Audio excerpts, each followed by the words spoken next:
Muy buenas noches, bienvenidos a Odisea. Estamos, de un modo u otro, enfrentados durante todo este tiempo a un problema central de la política, central de la Argentina, central de cualquier sociedad que esté discutiendo la vida pública, los recursos. Le entramos a ese tema por distintas ventanas. Habitualmente estuvimos hablando durante todos estos años de recursos cuando hablamos de corrupción. ¿Cuál es el destino de los fondos públicos? ¿Cómo existe una forma, la corrupción, de privatizar fondos destinados a lo público que terminan en manos de funcionarios y empresarios corruptos? Sobre esta discusión, sobre fondos, sobre recursos, sobre, si queremos una palabra un poco más ampulosa, fiscalidad, aparece otra ventana que nos permite mirar el mismo tema, los impuestos. ¿Quién paga impuestos? ¿Qué impuestos se pagan? ¿Para qué? ¿Cómo la clase política utiliza los impuestos que pagamos? Son dos preguntas convergentes. Ahora sucede, muy argentino, que cuando empezamos a mirar los impuestos a partir de esta reforma tributaria del gobierno, también a través de los impuestos, llegamos a temas de corrupción o de presunta corrupción, o por lo menos de irracionalidad muy llamativa en el uso de los recursos. Hoy vamos a hablar de tres temas donde se combinan recursos públicos, corrupción e impuestos. Tres irracionalidades. El otro lunes hablamos de otras tres. Y creo que vamos a seguir hablando de una larga colección de irracionalidades que nos ponen frente al espejo de nuestra relación con el Estado. El 14 último, la semana pasada, el martes de la semana pasada, mucha gente se sorprendió con una carta de Aníbal Fernández. Usted dirá, ¿qué tendrá que ver esta carta con impuestos, recursos? Bueno, con recursos en general Aníbal Fernández está ligado siempre. Además es contador. Le escribe una carta indignado, con una especie de indignación que si uno lee la carta es un poco forzada, un poco sobreactuada, sobre por qué Cristina Kirchner, este es el centro del problema para él, fundó Unidad Ciudadana. Es un poco una indignación seguramente demorada, porque es algo que Cristina Kirchner hizo hace meses, hizo toda la campaña, fue a elecciones, ganó las elecciones en la provincia de Buenos Aires, después las perdió.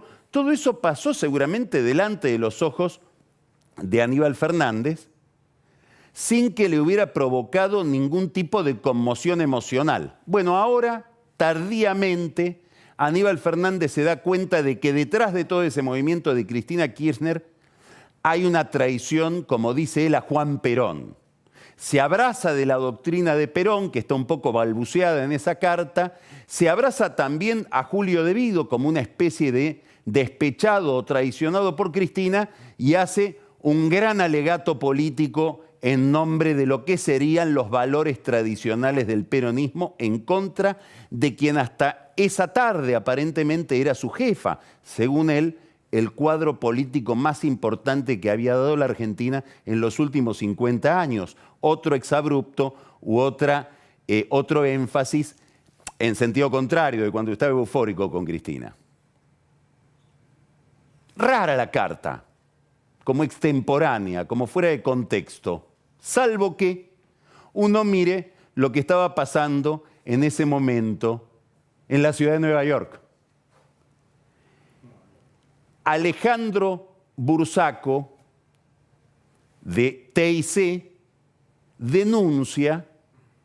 confiesa más que denuncia, haberle pagado coimas a dos funcionarios que trabajaron al lado de Aníbal Fernández. Pablo Palladini, ya lo vamos a describir, es del corazón de Aníbal, Jorge Delhon, un abogado contratado por la jefatura de gabinete en tiempos de Aníbal Fernández, que ante la acusación de Bursaco termina suicidándose. Palladini no se suicida.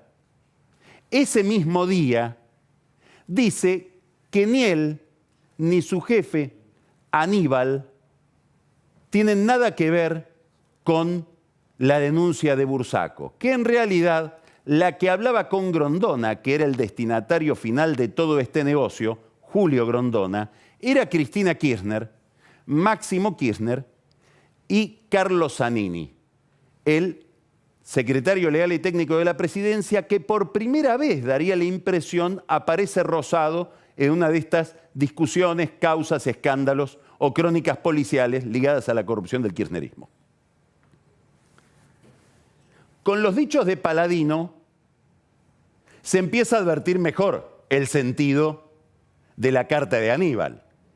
Había que pelearse pronto esa tarde, había que encontrar algún motivo. Bueno, Unidad Ciudadana estaba ahí a mano para decir: Cristina nos ha traicionado, de tal manera que yo pueda traicionarla a Cristina.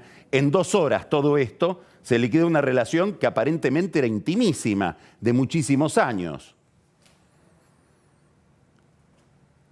Queda circunscripto aparentemente el tema a Palladino y Delhon y, por los dichos de Palladino, a Cristina Kirchner, Máximo Kirchner y Zanini. ¿Habrán tenido esas conversaciones Cristina Kirchner con Julio Grondona? ¿Habrá participado Máximo Kirchner en esas reuniones? Es muy difícil suponer que Cristina Kirchner no se benefició del dinero que se generaba con mecanismos corruptos debajo de ella. Es muy difícil pensar que de alguna de estas cajas no obtendría recursos. Bueno, ahí está la causa Otesur, donde se explica con bastante claridad, aunque la justicia todavía no puede decir la última palabra, que la obra pública que ella le concedía a algunos amigos, como Lázaro Báez, le llegaba después un retorno de eso a través de contrataciones fantasmagóricas en hoteles de la Patagonia que estaban llenos, aunque hubiera un volcán en erupción que impedía viajar hasta el lugar. Lo que es más raro pensar, dada la personalidad de Cristina Kirchner, es que ella estuviera en las manualidades de estas corruptelas, que estuviera ella hablando de plata con Grondona, hasta por razones tal vez no morales, pero sí psicológicas. Uno podría empezar a descartar esto, sobre todo cuando se empieza a ver cuáles eran las relaciones entre Grondona y Aníbal Fernández. En medio de ellos dos hay un personaje central, José Luis Meissner, también acusado en el escándalo de la FIFA, ligado a la AFA como una especie de hijo de Julio Grondona, alter ego de Aníbal en el Club Quilmes. Tanto que, siendo Aníbal presidente, él era vicepresidente, y cuando Aníbal pide licencia para poder ser jefe de gabinete, él se hace cargo de la presidencia. Esta relación de José Luis Meissner, que resiste en Buenos Aires sin ser extraditado por el caso FIFA a los Estados Unidos, esta relación de Meissner con Aníbal Fernández se extendió más allá de lo futbolístico, porque el hijo de Meissner, Andrés Meissner, fue el jefe del RENAR, es decir, del Registro Nacional de Armas, mientras Aníbal Fernández tenía peso, gravitación sobre el área de seguridad y el tema de las armas.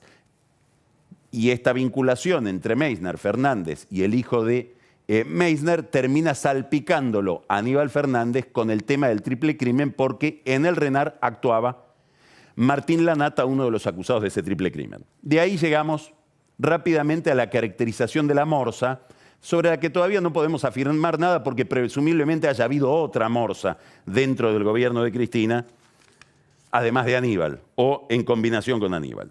Lo cierto es que José Luis Meissner, como un hijo de Grondona, se reunía con Grondona y con Aníbal en un campo de Grondona en Bransen, y ellos sí hablaban de fútbol, hablaban de la FIFA, hablaban de Fútbol para Todos. Así nació el programa Fútbol para Todos. Y así quedó pegado Meissner a todo este escándalo de la FIFA. Tan pegado que hubo que cambiarle, bochornoso, ¿no?, el estadio de Quilmes se llamaba José Luis Meissner, ahora vergonzosamente tuvieron que cambiar el nombre, se llama Estadio Centenario.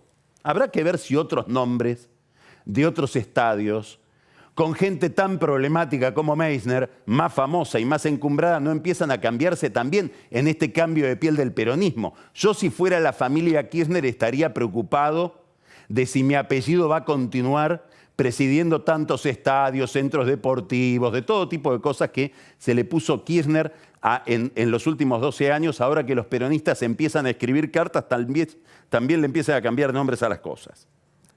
Lo cierto es que no solamente Meissner tiene una relación estrechísima con Aníbal Fernández y negociaron ambos con Grondona. No decimos que no haya negociado Cristina, es más raro, esto era sabido, sino que además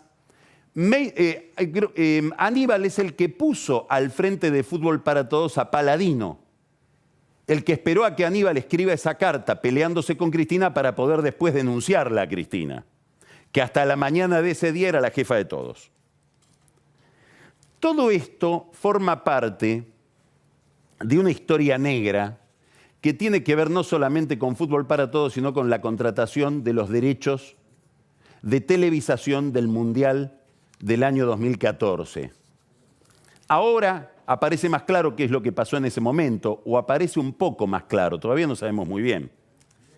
¿Por qué? Porque en aquel momento, 2014, la empresa Telefe, de Telefónica de España en aquel momento, quiso comprar los derechos del Mundial junto con la TV pública, con Canal 7, a una cifra menor de la que después se terminó pagando. Pero lo curioso es que desde el gobierno a los españoles de Telefónica le dijeron: retírense de ese negocio, la TV pública va a ir sola y va a pagar más de lo que pagarían juntos. Curioso el negocio de la TV pública. Se negó a tener un socio y pagó más de lo que iban a pagar en conjunto con ese socio, 18 millones de dólares. Si uno tira de esta piola, empiezan a aparecer cosas rarísimas. Porque en ese mismo momento, YPF, la YPF del mago Miguel Galucho, al frente de cuya publicidad estaba Doris Capurro, hace un salto en los gastos de publicidad. Según los balances de la propia YPF, había gastado 182 millones en 2012, 265 millones de pesos en el 13, y en 2014 pasa de 265 a 710. Casi triplica el gasto de publicidad, y lo explica en los balances diciendo: esto es por el Mundial de Fútbol y porque nos hicimos cargo del auspicio de la selección nacional. Terminó pagando YPF el negocio que se hizo extrañamente en la jefatura de gabinete con la AFA y la FIFA por la televisación de los derechos del Mundial, con Bursaco en el medio, incógnita. Recursos, deporte, plata negra, descomposición vergonzosa del kirchnerismo, donde empiezan a denunciarse unos a otros a ver quién es más desleal, si el que acusa a la jefa o la jefa que los dejó a ellos del otro lado del Jordán, subiéndose al arca de Noé. Si es un arca de Noé, habrá que discutirlo mucho. Unidad Ciudadana. Segundo caso, que tiene que ver con deportes y recursos públicos. La reforma tributaria ha decidido que los fondos que se destinan al Ente Nacional de Alto Rendimiento Deportivo, ENARD, que es una entidad que se creó en el año 2010 para alentar los deportes de alto rendimiento que después tienen sus exhibiciones en las Olimpiadas, los recursos destinados a ese ente van a ser recaudados y contabilizados por el Estado. Son recursos de un impuesto que pagan todos los usuarios de telefonía celular. Uno dice: qué raro que no fuera así. ¿Cómo es que hay un impuesto que lo impone el Estado sobre los usuarios de telefonía celular y no lo contabiliza el Estado, no lo recauda el Estado y va a otro destino? Bueno, para entender esto hay que remontarse al año 2010. Durante el año 2010 había una gran disputa de poder y de negocios por Telecom. La familia Wertheim a la que pertenece Gerardo Wertheim, que es el presidente del Comité Olímpico Argentino, la familia Wertheim tenía el 50% de Telecom, inicia una disputa con sus socios del otro 50%, los italianos de Telecom Italia, y para sacarlo seduce a Néstor Kirchner, quien empieza a armar distintos grupos de amigos a ver si se puede quedar él con el 50% de Telecom. Ahí convoca primero a un señor que se llama Ernesto Gutiérrez, que era gerente general de Aeropuertos Argentina 2000, Cristóbal López, que está en todos los asados, el propio Néstor, que habla con su mujer a ver si se podían usar recursos del ANSES para comprar ese 50% de Telecom. Cuando la Corte está por fallar a favor de los italianos, los Wertheim traicionan, digámoslo de alguna manera, o dejan solo a Néstor y arreglan con los italianos para no perder su 50%. Pero en el clima del idilio, que tiene lugar sobre todo en los meses de marzo, abril, mayo de 2010, el último año de Néstor Kirchner en vida, Gerardo Wertheim logra que se apruebe una ley por la cual el 1% de la facturación de los usuarios de las compañías de telefonía celular, lo que le facturan a sus usuarios, el 1% va a ir a una cuenta del Banco Nación, escuche bien, a una cuenta del Banco Nación, no al presupuesto nacional, para solventar los gastos del ENAR, el Ente Nacional de Deportes de Alto Rendimiento, en el cual él tiene participación por ser un directivo del Comité Olímpico, una especie de FIFA pero de las Olimpiadas, sobre cuya opacidad también mejor ni prestar atención. Preguntas miles. Fíjense la plata que entró ahí. En 2011, 585 millones de pesos. 2012, 611 millones de pesos. 2013, 635 millones de pesos. En la cuenta del Banco Nación como si fuera una cuenta privada. 2014, 589. 15, 617 millones de pesos. 16, 576 millones de pesos. Preguntas. ¿Existe alguna relación entre el incremento, por ejemplo, de los usuarios de teléfonos móviles y las necesidades de financiamiento del ENAR? Ahora que la gente utiliza mucho más Internet para hablar por teléfono y baja la recaudación de la telefonía móvil, ¿afectaremos a los deportes olímpicos? ¿Cómo le fue en las Olimpiadas a la Argentina a medida que fue recibiendo este chorro de dinero administrado por el señor Wertheim? Y otra pregunta, al presidente Macri, ¿se hizo alguna auditoría ya sobre cómo se administraron estos recursos? Probablemente Macri, no sé qué relación tiene con los Wertheim. Sí sé que Gerardo Wertheim era como un hermano de Daniel Scioli y uno de sus recaudadores de campaña. Bueno, en el centro del problema ahora, la relación entre un gran empresario, importante empresario de la Argentina, Gerardo Wertheim, su primo hizo una especie de mea culpa por todo el empresariado, apenas compensó el gobierno de Macri. Bueno, acá tiene para continuar el mea culpa con su primo. Adrián Wertheim es el primo de Gerardo Wertheim. Manejos de recursos públicos con un impuesto irracional que se aplica a los usuarios de telefonía celular y el señor Wertheim que se resiste a que eso sea contabilizado por el Estado y que el Estado tenga derecho a saber cuánto ingresa, cómo se financia y cómo se gasta ese dinero. Y al final de todo este viaje, la necesidad de una auditoría para saber qué pasó con esos recursos y en qué se gastaron semejantes millonadas de pesos desde el año 2010 hasta ahora. Tercer caso de irracionalidad entre recursos, si ustedes quieren impuestos, empresas, sindicatos, gasto público, mercado. Caso Sancor. Nosotros comentamos acá, hace algunos lunes, creo que fue una primicia, que la empresa Sancor iba a ser, o había entrado en negociaciones para comprarla, una gran empresa láctea, probablemente una de las mayores lácteas del planeta. Es una cooperativa neozelandesa que se llama Fonterra. Empezaron a estudiar las cuentas de Sancor y no le cerraban. Ahora, con esta reforma tributaria, por eso el gobierno está contento con algunos resultados de la reforma respecto de la inversión privada, los neozelandeses de Fonterra dicen, estamos contando que nos van a bajar ganancias para aquello que se reinvierte, que va a haber recuperación de IVA, que gradualmente va a haber menos impuesto al cheque y que van a bajar algunos impuestos internos como ingresos brutos, impuestos distorsivos provinciales. Bueno, ahora sí nos tiramos a la pileta y daré la impresión de que los de Fonterra, a partir de la reforma tributaria, decidieron hacer la inversión en Sancor. Pero lo curioso es que para que se realizara esa inversión, hubo que corregir una enorme desviación.